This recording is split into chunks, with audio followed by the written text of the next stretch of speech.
TikTok. Non amo parlare di questa piattaforma, ma in questo caso sì, perché le sue sorti sono abbastanza traballanti.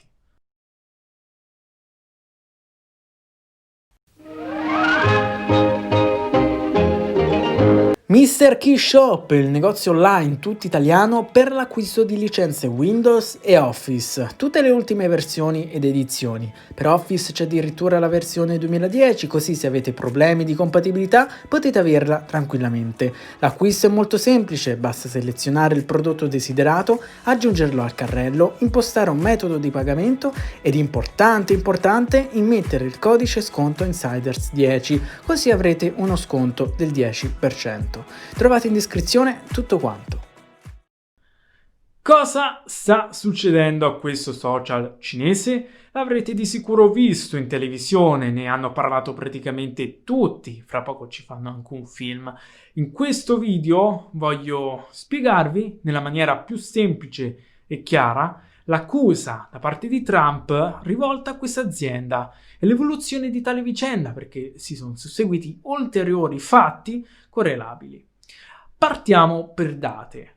A luglio, anche già prima probabilmente, il presidente degli Stati Uniti ha preso di mira Tencent, ByteDance, Downwind, insomma società che controllano l'industria videoludica, dove ci troviamo appunto WeChat e TikTok. Secondo Donald, questi portali digitali non rispettano correttamente la privacy dell'utente, compromettendo di conseguenza la sicurezza. Il presidente non è stato l'unico personaggio celebre ad aprire l'argomento, naturalmente. Già prima Anonymous riportava la pericolosità dell'app, definita un malware controllato dal governo cinese. Cosa comunque incerta perché queste tre società che ho menzionato poco fa si distaccano in qualche modo con quelle cinesi, attaccate per così dire direttamente al governo.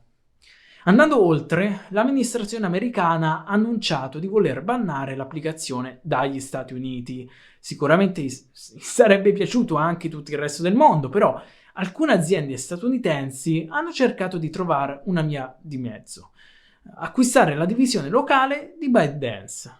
Una fra queste è Microsoft, che si è fatta più avanti di tutte, promettendo inoltre di aggiungere fino a 10.000 posti di lavoro nei prossimi 3 anni. Chiaramente se tutto questo venisse concesso. All'inizio Trump sembrava convinto, poi ci ha ripensato e tuttora c'è il fatto in sospeso. 3 agosto, tramite un comunicato stampa, l'azienda di Redmond ha confermato la volontà di acquistare TikTok, nonostante la contrarietà del presidente, affermando di voler continuare la trattativa. 4 agosto, il presidente degli Stati Uniti ha rivisto la sua opinione, mostrandosi ora favorevole dopo una conversazione con Nadella. MS a tempo fino a metà settembre per finalizzare un accordo ed evitare il ban dell'app sul suolo americano. 6 agosto, il Financial Times riporta che Microsoft sarebbe intenzionata ad acquistare l'intero business globale di TikTok. In precedenza, l'azienda avrebbe acquistato soltanto le divisioni americana, canadese, australiana e neozelandese di TikTok, mentre con gli ultimi rumors sembra che l'accordo si estenda anche ai mercati europei e all'India. Resterebbe fuori dall'accordo la divisione cinese di TikTok, che rimarrà a ByteDance. 7 agosto, secondo il New York Times, Trump ha firmato un ordine esecutivo per bannare l'app dal suolo americano, insieme a WeChat, perché, a suo dire, entrambe minacciano la sicurezza nazionale. Microsoft ha ora 45 giorni di tempo per acquisire la società ByteDance. Dopodiché ogni tipo di transazione verrà respinta. 10 agosto, oltre a quelle imposte da Trump, Microsoft deve affrontare anche difficoltà tecniche per mandare in porto l'acquisizione di TikTok. L'app condivide il codice e dati con un'altra app di ByteDance, pertanto sarà necessario un lavoro di separazione che potrebbe impiegare anche un anno, secondo quanto riporta Reuters. 11 agosto, un nuovo report di Fox Business parla di un possibile interesse affievolito nell'acquisizione di TikTok da parte di Microsoft. Non è chiaro se Microsoft concluderà la transazione o abbandonerà l'idea. Una società di investimento con patrimonio di 600 miliardi nel frattempo ha proposto AMS, un aiuto nell'acquisizione, ma sembrerebbe che anche quest'ultima si sia tirata indietro. 15 agosto c'è un nuovo ordine esecutivo. Donald Trump ha esteso le tempistiche fornite a ByteDance per la vendita a 90 giorni invece che i precedenti 45.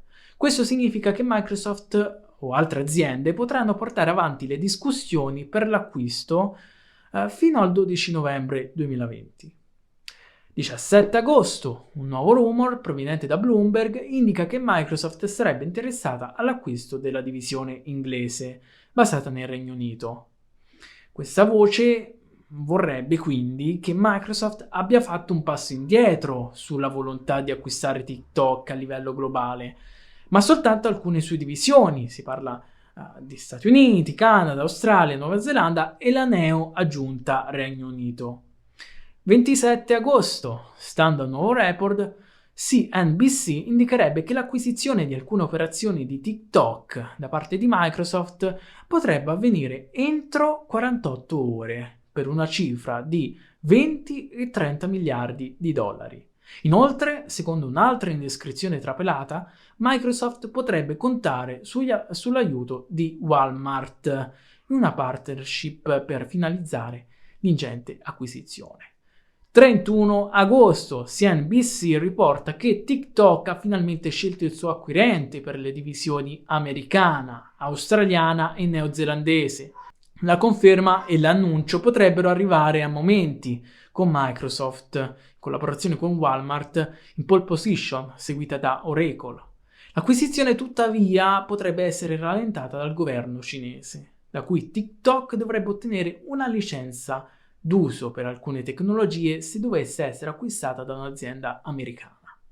Insomma, questo è tutto quello che è successo. Naturalmente ci sarà ancora da riparlare, di sicuro non finisce qui la storia, perché bisognerà vedere dopo come Microsoft intenda gestire il TikTok americano. Forse sarà un inizio per poi acquistare l'intera divisione globale. Lo staremo a vedere. Per rimanere aggiornati sulla vicenda seguite l'articolo di Windows Blog Italia che lascio in descrizione. Viene tutto schematizzato con le date, come ho fatto io, così il tutto sarà più comprensibile. Mi immagino che fra qualche anno tutti voi, nessuno escluso, si ritroverà a cancellare video imbarazzanti da questo social cinese. Dai, fatemi sapere la vostra opinione nei commenti. Noi ci vediamo ad un prossimo video.